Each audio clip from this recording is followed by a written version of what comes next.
예, 요거는 저희 송장이거든요. 예, 이게 전국적으로 가는 겁니다. 예.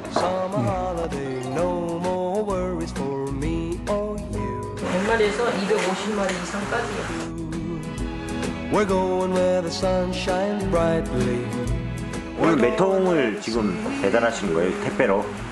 80개 나왔어요. 예, 이거는 꽃가루 생화분이라고 하는 거고. 화분인가요? 예, 화분이 이렇게 담아져 있습니다. Everybody has a summer holiday, doing things they always wanted to. So we're going on a summer holiday. 지금은 이제 꽃가루, 화분, 꿀, 그리고 이제 프로폴리스, 최고 많이 나가는 게 이제 봉침용 벌이요.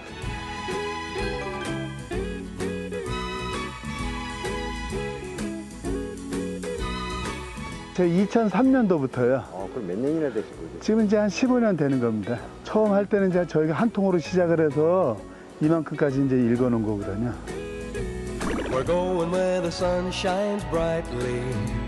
We're going where the sea is blue. We've seen it in the movies. Now let's see if it's 예, 저쪽 산 보이시죠? 예, 그 위에도 있고 자장리라는 곳에 또 한 군데가 있거든요. 아, 여기 그러면은 농장이 세 군데죠? 예, 예. 그러니까 저희가 보통 이제 다른 데는 가지 않고요. 저희가 민통선으로만 들어가요. DMZ요.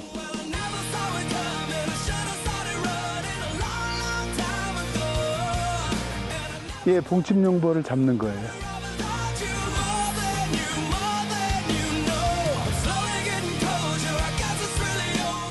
주문이 많이 오나요? 예, 1년이면 아무리 못 팔아도 14,000통 판매하고 있거든요.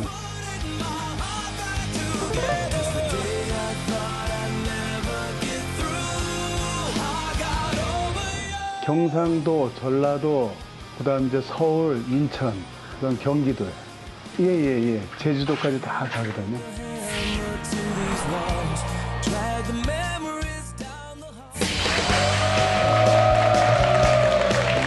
예, 안녕하세요. 예, 반갑습니다. 저는 파주에서 황토 꿀벌 농장을 운영하고 있는 유호창이라고 합니다. 제가 이제 벌통은 한 300통 정도 키우고 있고요. 그리고 연 매출은 저희가 3억에서 한 5억 정도를 하고 있습니다. 예, 그래서 제가 여기 나온 이유는 꿀벌하고 저하고 인생을 바꿨습니다. 그래서 그런 역경들을 이겨내고 제가 여기까지 올라와서 서게 된 거를 제가 말씀드리려고 하는 겁니다. 그러니까 한번 제가 저거 한 일이라도 한번 열심히 한번 해드리겠습니다. 여러분들 꿀벌 아시죠? 이 꿀벌은요 참 영리한 애들이에요. 왜 그런지 아세요? 얘네들은요 진짜 부지런하기도 하고 우리 사람 같으면 시켜야만 누군가가 그 자리에 가서 빈자리를 채워주는데요. 꿀벌들은 그런 게 없어요. 뭐냐면 꿀벌은 누가 시키질 않아도 그 자리가 비거나 그러면은 그 자리를 자기네 스스로가 거기서 알아서 해줘요. 그만큼 이제 얘네들은 군대와 같다고 보거든요. 그래서 얘네들은 물 떠오는 애들, 또 꿀을 해오는 애들, 프로폴리스 해오는 애들, 화분을 해오는 애들, 또 로얄젤리 하는 애들 다 분업화가 돼 있어요. 시키지 않아도 그렇게 잘합니다. 그리고 얘네는 또 꿀벌들은 건축가이기도 해요. 뭐냐면 걔네들이 육각형 벌집이에요. 육각형 벌집인데 그걸 저희가 칼로 갖다 앞뒤로 자르잖아요. 다음 날 되면 자른 자죽도 안 나고 육각형을 아주 똑같이 지어놓는 거예요. 우리 육안으로 봐도 그거를 볼 수가 없습니다. 그렇듯이 정교하기도 하고 하여튼 부지런하기도 해서 저도 지금 부지런하지만 더 부지런하려고 꿀벌들한테 많이 배우고 있습니다.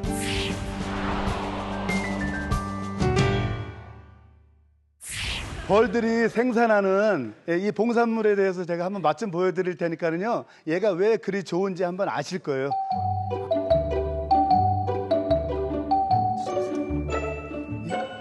예, 요거는요 꽃가루인데요. 이 비타민C 덩어리예요. 특히 여성분들은 많이 드시면 피부도 좋아집니다. 지금 드시는 게요. 이게 꽃가루 화분이라고 하는 건데요. 이 꽃가루는 어떻게 가져오냐면 얘네들이 꽃에서 수정을 해주고 나면 가루가 돼요. 가루면 가져올 수가 없잖아요. 그러니까 얘네들이 뱃속에다 꿀을 갖고 나가요. 꿀을 갖고 나가서 꽃에 수정을 해주면서 꿀을 내뱉어서 그 가루를 경단식으로 묻혀요. 묻혀가지고 뒷다리에 붙이기 시작해요. 근데 얘네들이 그만한 그 덩어리 하나를 하기 위해서는 수백 곳에서 그렇게 저걸 해줘야 돼요, 수정을. 그렇게 해서 그거를 달고 들어오면 저희가 벌집 문 앞에다가 기계를 설치해놔요. 그러면 벌이 들어가기 전에 얘네 몸처럼 동그랗게 해놓고 이렇게 해놨어요. 뭐냐면 벌 몸 머리가 들어간 다음에 다리가 나중에 걸려서 뛰고 들어가는 거예요. 반은 저희가 착취를 하고 반은 걔네들 이유식으로 이제 이게 없으면 이유식을 못 해요. 이유식이 안 되면 벌들의 질병이 많아지거든요. 얘는 뭐냐면 비타민C 덩어리예요. 그래서 우리가 항상 피곤하신 분들 아니면 면역력이 떨어지다 보면 여러 가지 질병이 옵니다. 그렇기 때문에 여러분들도 여기 계시지만 면역력 떨어지기 전에 이런 거 한번 드셔주시면은 웬만한 영양제 안 드셔주셔도 돼요. 약장사 같지 않아요? 약장사는 아니고요. 그러니까 이 비타민C를 이렇게 드시면은 확실히 피곤한 거 틀리고 여성분들 피부 진짜 좋습니다. 제 피부도요, 원래 진짜 쪼글쪼글했습니다. 또 잘 먹은 것도 있지만 항상 제가 이 프로폴리스하고 하브는 꼭 먹습니다. 왜 그러냐면 얘네들이 면역력을 키워주기 때문에요. 마찬가지로 꿀도 그렇지만 제가 최고로 신뢰가는 게 저 벌하고 이제 프로폴리스가 제 몸을 많이 살렸어요. 많이도 아니에요. 그 밥수저를 하루에 한 수저씩만 드셔주시면 돼요. 확실히 피곤한 거 틀립니다.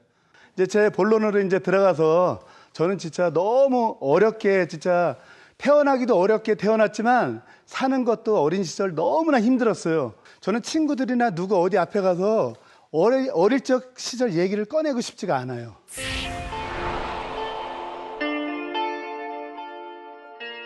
다른 분들은 부모님들 다 계시고 그래도 그나마 이제 물려받아서 뭐 하실 수 있는 것도 있고 아니면 내가 필요한 거 있으면 살 수도 있는데 저는 그렇지가 못했어요. 왜냐하면 부모님이 너무 일찍 돌아가셨기 때문에. 아버지가 1살 때 돌아가셨어요.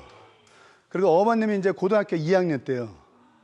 그래서 저희 이제 형수님이 저 초등학교 6학년 때 시집을 오셨어요. 그러니까 저희 형님하고 형수님이 저희 부모님이나 똑같으시잖아요. 그래서 항상 우울하게 이제 그렇게 지내는데 진짜 저는 뭐 남들은 뭐 이렇다 저렇다 친구들한테도 그러니까 따돌림은 아니어도 항상 뒤처져 있었어요. 왜냐면 해보고 싶은 거 할 때 같이 어울려야지 가면은 좀 그런 금전적인 거라든가 아니면 뭐 옷이라든가 뭐 좀 잘 좀 입고들 지내는데 저는 그런 거 하나 없었어요. 그런데다가 저희 또 형제들이 다 사형제예요. 사형제인데 그러면 먹성들이 너무나 좋잖아요. 그래서 지금도 형수님이 그런 말씀을 많이 하셔요. 밥을 이렇게 큰 데다 비벼놓으면 뭐 다른 고기 같은 걸 못 먹으니까 형수님하고 그 큰 데를 앉아서 둘이서 다 먹어버리고 그랬어요. 그것도 다른 거 뭐 들어가는 것도 없이 고추장으로만. 이제 그런 시절을 겪으면서 너무나 힘들게 지냈는데 그렇게 하면서 제가 이제 갈림길이 되는 게 뭐냐면 어릴 적 못 먹고 그러니까는 어머님께서 도저히 안 되겠으니까 미국으로 저거를 보내자고 하는 거예요. 입양이요. 예. 그래서 이제 제가 고아원으로 왔었어요. 제가 4살 때인가 그때인데 잠깐 기억 어렴풋이 났는데 요 남산이에요. 그 이렇게 거적으로 이렇게 쳐놓고 있는 곳인데 저 형들이 맨날 울면서 동생 데리고 살면 안 되겠냐고 그래가지고 하루 전에 저를 데리고 갔습니다. 엄마가 와서 찾으러 왔어요. 그렇게 해서 이제 같이 생활을 하는데 너무나 힘든 거 아니에요. 거기다 작은 형이 바로 제 위에 형님이 먹질 못해가지고 또 죽었어요. 예, 그래가지고 그러니까 너무나 힘든 데다가 또 뭐 좀 하려고 그러면 그게 되는 게 없어요. 진짜 사실 너무 없다 보니까. 그래서 제가 그런 얘기를 꺼내고 싶지 않았었던 거예요. 그래서 제가 지금 이 자리에서는 이제 저희 형님 죽었다는 얘기를 제가 처음 꺼낸 거예요. 그래서 저도 그 모습을, 형님 죽는 모습을 보고 너무나 힘들었었어요. 한동안 어린 나이에도. 예, 그렇게 해서 이제 그 어린 나이는 진짜 꺼내고 싶지는 않고 너무나 힘들었었는데 그렇게 하면서 이제 중고등학교로 올라오면서 저희가 이제 학교를 가야 되잖아요. 대학교라든가 그런 데를 가야 되는데 뭐 학비가 있어야죠. 그래서 이제 사회를 진출을 하게 되는데 그때는 이제 섬유 그런 것들이 섬유 공장들이 많았어요. 그래서 그 섬유 공장에도 취직도 해보고 여러 군데 취직을 해봤는데 그 섬유 공장 같은 데 다니다 보니까 이제 월급이 잘 안 나왔습니다. 그리고 몇 푼 되지도 않아요. 그러다 보니까 이 길로는 갈 수가 없다 해요. 제가 이제 건설 쪽에 현장 쪽으로 이제 갔어요. 가면 이제 저희가 아파트를 짓거나 뭐 할 때 석고보도라든가 뭐 그런 걸 붙이잖아요. 이제 그런 것도 하다가 그러니까 자꾸 떠돌이 생활만 하게 되는 거예요. 그렇게 지내는 것도 한도가 있는 거예요. 그리고 어느 정도고 일은 잘했습니다. 잘했는데도 주는 건 주는데 그게 하루에서는 그게 안 되는 거거든요. 그렇다 보니까 이제 다른 생각을 하게 되는 거예요. 다른 데로 가면 좀 낫지 않을까. 옆에서들 얘기하면은 이면도로 소파보수 공사라고 하는 게 있어요. 이 저 아스콘 이 뜨거운 거 아시죠? 길가 지나가시다 보면 이런 공사를 많이 하잖아요. 거기 가서 이제 일자리를 얻게 됐어요, 제가. 거기서 일자리를 얻어가지고 이제 하고 있는데 여기보단 조건도 좋고 모든 게 조건이 좋았어요. 근데 거기서도 마찬가지로 이 돈 맛을 알다 보니까 쓰게 되는 거예요. 다 쓰고 나면 이거를 한 달 가고 적금도 해야 되는데 그게 안 되고 뭐 나중에는 3, 4일 되고 아니면 일주일 되면 돈이 다 떨어지는 거예요. 그러면 가부를 하게 돼요.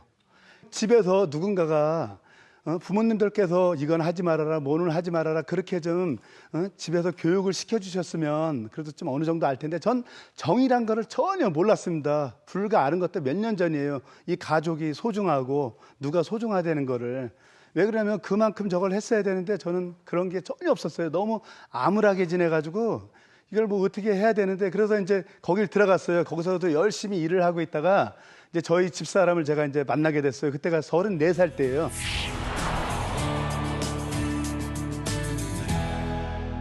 만났으면 내가 진짜 사글세 방이락도 있어야 되고 그렇게 해서 한번 같이 좀 살고는 싶은데 사글세 얻을 돈도 없죠. 그래가지고 제가 무임승차하기로 했어요.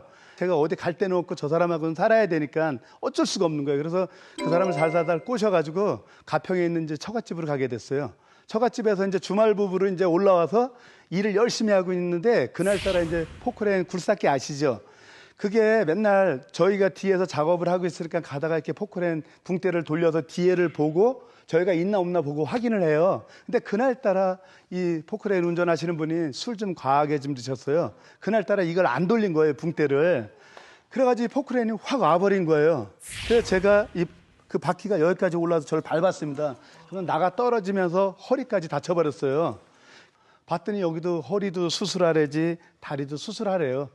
근데 옆에서 병원에 있으면 사람들이 뭐라고 하냐면은 그거 잘못 건드려 놓으면 괜히 병신 된다고요. 그러니까 더 겁쓰겨. 결혼도 못 했는데 결혼은 한번 하고 싶은데 못 하는 거예요. 그래가지고 또 해봤죠. 그래서 이제 병원 생활을 이제 하면서 치료는 받아가고 있는데 어느 날 이제 통원을 해도 괜찮대요. 통원 치료를. 그래서 통원 치료를 하려고 이제 버스를 타고 막 가는데 거기서 이제 승용차하고 같이 또 버스하고 다시 또 사고가 났습니다. 그래서 거기서 사람이 죽고 저도 여기 또 이 어깨를 다 다쳤습니다.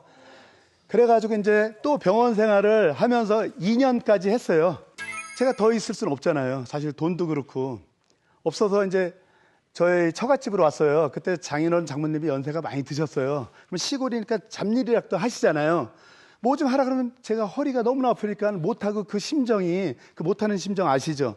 왜 그러냐면 내가 할 수 있는 거면 해서 깨병이라고 하는데 하고 싶어도 할 수가 없는 거예요. 그러는 와중에 너무나 힘든 거예요. 몸에 힘도 떨리고 자꾸 막 후들후들하고 기운이 없어져요. 그래서 왜 그런가 하고 있다가 딱 너무나 진짜 이 몸이 말을 안 들어요, 잘. 그래서 다시 대학병원을 찾았어요. 그때 찾았더니 이 MRI서부터 해서 근전도, 동의검사, 뭐서부터 싹 받았습니다. 그랬더니 근육이 멈춰 있답니다. 근육이 멈춰 있다고 하면서 뭐라고 말씀을 하시면 3개월에 저한테 시한부를 내리셨어요.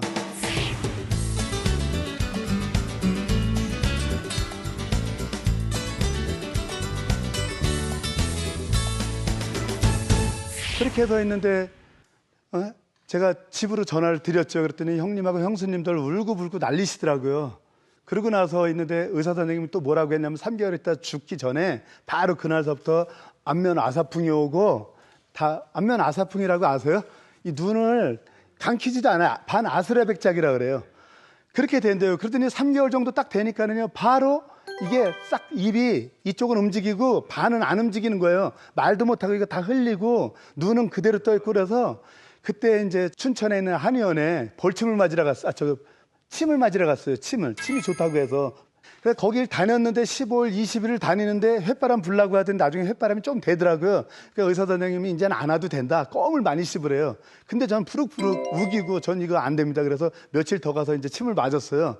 그리고 이제 집에 와 있는데 이 근육들이 이제 다 뭉친 거예요. 이게 그러면서 이게 잘못되는 거래요. 이게 굳어 있는 거래요. 그래서 거짓말이 아니라 그때는 깡패처럼 이러고 다녔어요. 어깨에 힘준 것처럼.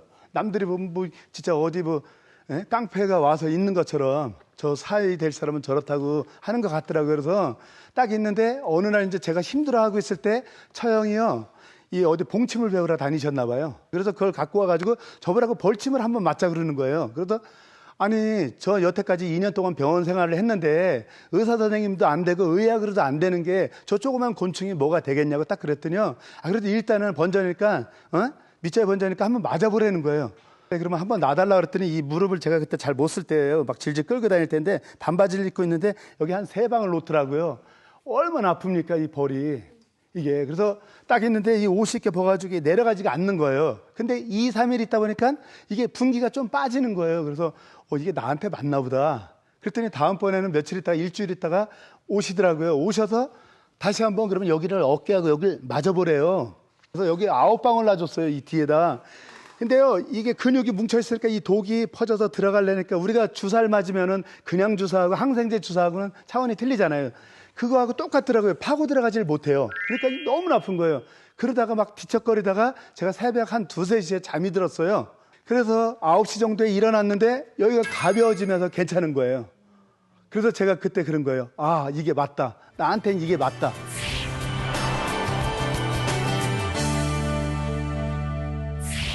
아니, 이렇게 제가 병원을 다니고 그랬는데도 그거 하나 못 풀고 다리고 뭐 허리 이런 데도 있는데 그래서 제가 이제 그 벌을 키워야 되겠다는 신념으로 딱 하는데 가진 게 없었어요. 그때 제가 총 갖고 있었던 게 150인데 그거 몇 푼 안 되잖아요. 남들 봤을 때는. 그 벌 한 통은 여왕벌이 다 좌우해요. 그게 없으면 봉군이 몰락하는 겁니다. 그래서 그 여왕벌을 찾기 위해서 저는 3개월 걸렸는데 왜 3개월 걸렸냐면 1벌은 다 요만해요. 조금해요. 여왕벌은 좀 길쭉해서 좀 길고요. 그리고 숫벌은 약간 통통해요. 그 숫벌이 되게 많아가지고 여왕벌이 이렇게 많으니까 저는 숫벌을 잘못 여왕벌로 착각을 해가지고 이 많으니까 나중에 벌통도 되게 많아지겠구나 생각을 했더니 그게 아니더라고요. 그게 다 숫벌이었어요. 그러다 3개월 돼서 혼자서 책 보고 보다 보니까 아, 그때서 좀 뭔가를 느끼게 되는 거예요. 그래서 제가 거기서 더 공부를 하게 되는 거예요. 공부를 하게 되는데 제가 2통을 늘려놨어요. 어떻게 해서 이게 벌이 너무나 많으니까 안 돼가지고 그 안에 보니까 뭐가 있었냐면 모기장망으로 해가지고 이렇게 지저분한 게 있더라고요. 그러니까 지저분하니까 저는 지저분한 거 좀 싫어하니까 태워버리려고 부뚜막에 가서 이렇게 태우는데 어느 분이 오시더라고요. 아저씨가 장인어른하고 야, 이 사람은 막 그래요. 그래서 왜 그러시냐 그랬더니 야, 이 사람은 이게 그렇게 좋은 거야. 이게 프로폴리스라는 건데 이게 천연 항생제래요. 천연 항생제요? 아니, 이거 그럼 벌들이 다 만들어 놓은 거예요? 그랬더니 그렇대요. 아니, 이 지저분한 건데 그랬더니 이거는 금보다도 더 비싼 거라고 하더라고요. 그래가지고 그래요? 그래서 제가 이제 생각을 한 거예요. 아, 그러면 프로폴리스를 알아봐야지. 저는 뭐 컴맹이고 아무것도 몰랐으니까 그렇다고 모르니까 옆에 있는 애들한테도 물어봐서 야, 프로폴리스에 대해서 한번 쳐줘봐라. 뭐가 어떤 건가 그랬더니 이거는 이래서 벌들이 나무에 있는 수액을 가져다 만들어 놓은 건데 그 천연 항생제로서 얘네들 질병이 많으니까 그 질병을 퇴치하려고 이용하는 천연 항생 물질이라고 하더라고요. 그래서 그러면 나도 공부를 해야 되겠다 해서 공부를 열심히 했어요.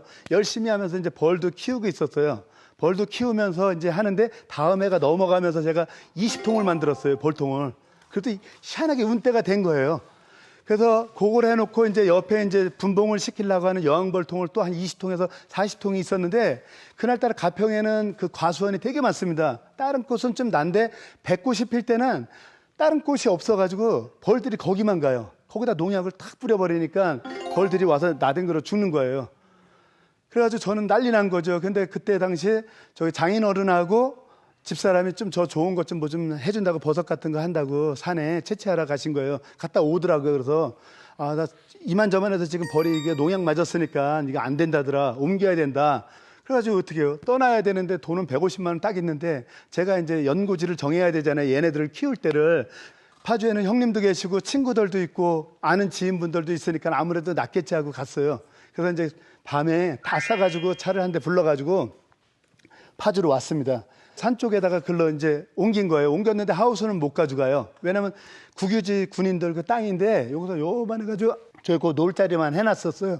거기다 벌을 넣어놓고 이제 하우스는 못 지고 거기다 놨는데 이제 거기 가서 이제 생활을 하는 거예요. 그 벌만 갖다 놓는다고 되는 게 아니에요. 걔네들 뭐 비도 안 맞게 해야 되고 여러 재료를 놓으려면 하우스 같은 게 있어야 돼요.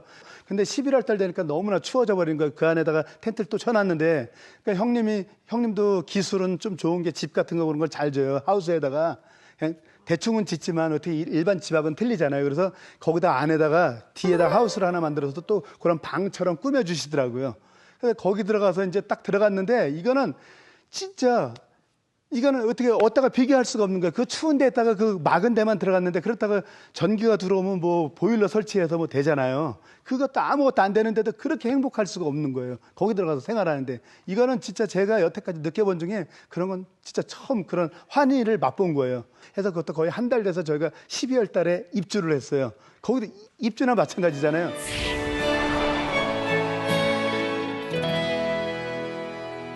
다른 사람들은 다 건강하고 그러는데 저는 이런 데서부터 쓸모가 없으니까 앞날이 보이지가 않아요. 솔직히 그렇게 하다가 보니까 거기서 생각했던 게 뭐냐면 생각이 많아지는 거예요.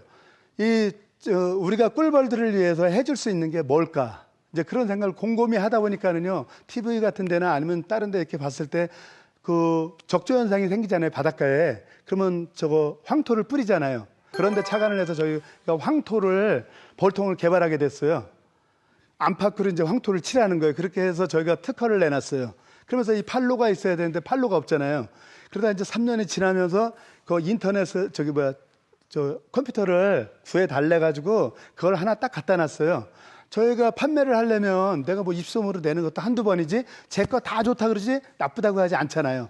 그래서 제가 이거를 블로그나 그런 게 있다고 해서 그런 걸 하면 된다 그래서 그 옆에 군인들이 오건 아니면 형님들, 지인분들 아니면 누구들 조카들 오고 그러면 바지가랑이 붙잡고 거기서 그 컴퓨터 하는 법을 배웠어요. 왜 그러냐면 그걸 배웠는데도 제가 저장하는 방법을 모르고 글을 열심히 써놨다 보면 이 글이 다 지워져 버리더라고요.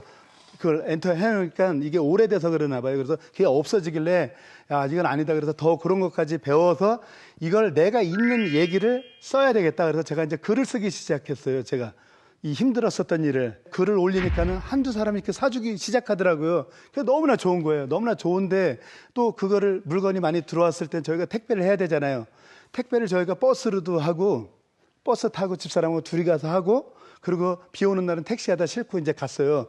그렇게 하다 보니까 주문 들어오는 게 점점 되는 거 보고 제가 글을 계속 써야 되겠다. 제가 있는 블로그라는 건 그런 거잖아요. 저를 알리는 거잖아요. 그래서 제가 다음 카페도 만들어 놓고 그냥 했어요. 맨 처음 한 명으로 시작해서 지금은 엄청 많아졌지만 이제 인터넷을 자꾸 접하다 보니까 다음 카페라는 게 있더라고요. 농촌 그런 거 뭐 그런 게 있어요. 그런 카페가 있어서 거기 가서 이제 좀 활동을 좀 했죠. 그랬더니 거기서도 입소문으로 이제 좀 팔리더라고요.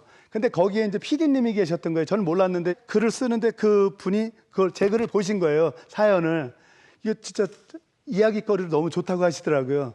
그래가지고 거기 이제 방송을 출연하게 됐어요. 저하고 어떻게 또 운태가 맞았나 봐요. 그걸로 인해서 물건을 찾는 거예요. 사람들 찾는 것도 많고 팔리기도 많이 팔리는 거예요. 그리고 또 인터넷 쪽에서도 많이 팔리고 그래서 제가 컴맹이지만 그래도 지마켓 옥션 11번가 이런 데를 한번 도전해보고 싶어서 그런데 들어가서 제가 그것도 해가지고 거기도 해봤어요. 그렇게 하면서 이제 좀씩 많이 커지더라고요. 그리고 또 하다 보니까 새농민인 상이라고 있어요. 농협중앙회에서 주는 그걸 또 받아서 또 중국 또 연수도 다녀오고 그래서 저는 이 꿀벌들이 아무것도 아닌 것 같은데 다른 사람들한테는요. 근데 이 꿀벌이 하는 일이 얼마나 많냐면요. 모든 농산물에 있는 우리 벼서부터 나무란 나무는 다 수정을 해줘요. 수정을 안 해주면 될 수가 없어요. 얘네들이 멸망하면 멸망하는 거거든요. 저는 근데 그렇게 힘들게 하면서 여기까지 살아왔어요. 진짜 저는 제 목숨도 다 내놓고 했는데 제가 볼 때는 어떨 때 이렇게 젊은 분들을 보시면은 많이 한탄하시는 분들이 계시더라고요. 예? 얼마든지 전 될 수 있다고 보고요. 저는 순수 진짜 노력을 해서 한 건데 노력하면 안 되는 게 없구나. 죽음도 물리칠 수가 있고 지금도 이렇게 다니면 남들이 보면은요 서울에서 이렇게 물건 사시러 오시고 그러면 위아래 다 쳐다봐요. 저렇게 멀쩡한데 근데 동네 사람들은 다 알거든요. 그러면서 제 몸이 차츰차츰 좋아지면서 이렇게 온 거고 저희가 꿀이 저게 한 말에 물로 치면 한 20kg 나가요. 근데 꿀을 넣으면 30kg예요. 지금 그거 바짝바짝 들어서 제가 다 나요. 그 정도로 힘도 들어왔죠. 그래서 저 꿀벌이 제 인생을 완전 바꾸어 놓았습니다.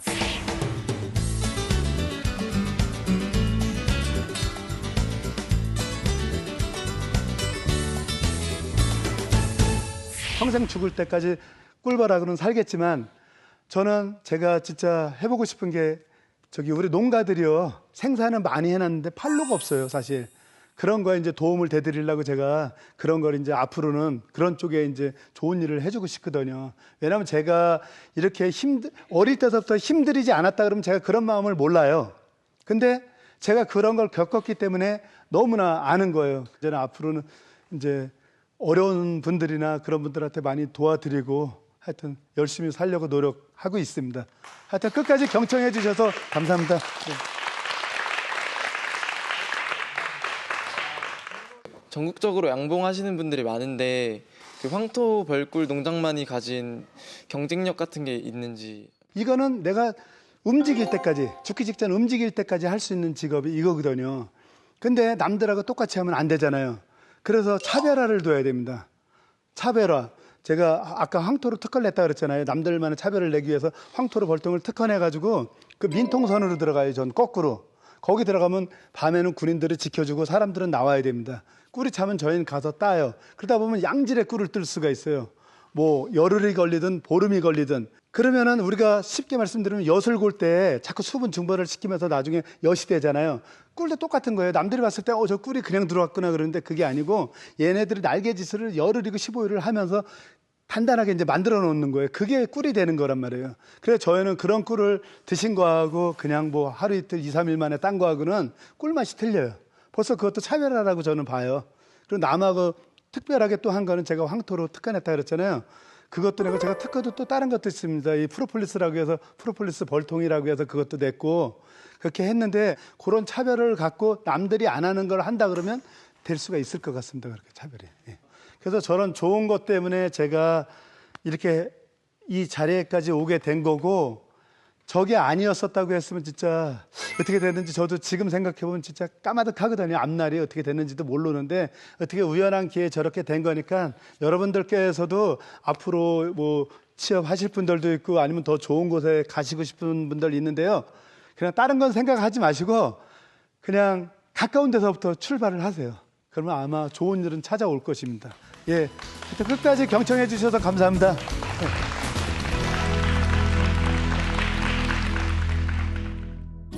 황토꿀벌 유호창 사장님의 성공 비결을 한번 알아보겠습니다. 첫 번째로는 포기하지 않는 도전 정신을 꼽을 수 있겠습니다.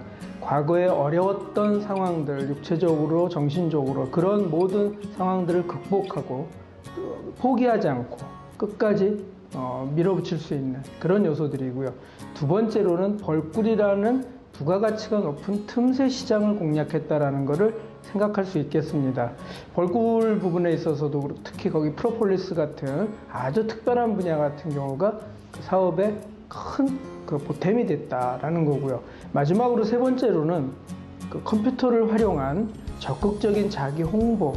사실 그것이 컴퓨터를 처음부터 잘 알던 상황이 아니었기 때문에 그걸 배워가면서 그렇게 할 수 있었던 그 노력과 그 정신이 그 성공 요인의 아주 중요한 포인트라고 얘기할 수 있겠습니다.